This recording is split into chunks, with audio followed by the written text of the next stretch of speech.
Мөнгө энэ амьдралын хамгийн үнэтэй зүйл биш ээ. Бид тэгж боддог, бас тэгж итгэдэг. Үнэндээ хүний жинхнээсээ жаргадаг зүйл нь арай өөр байдаг.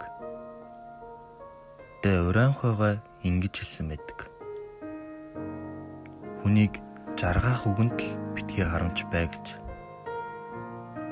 Бид өдөр бүр хэн нэгний амьдралыг цөөрүүлж болохыг санаандгүйгээр хэлж өгдөг.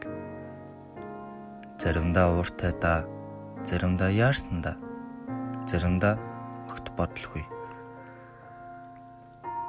Харин хүний хүчтэй болгож чаддаг сайхан үгийг дараа хэлнэ гэд дуугүй өнгөрдөг.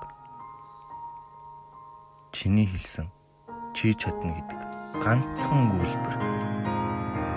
Хурдан дуусаасай гэж бодсон хэцүү бэрх тэрний өдрийг давхтан тасалж хүний амьдралыг өөрчилж чадна. Зарим хүн ганц сайхан үгийг олон жил хүлээдэг. Хэн нэгэн түүнийг ойлгож байна уу, хэрэгтэй хүн гэж мэдэрч байна уу гэдгийг.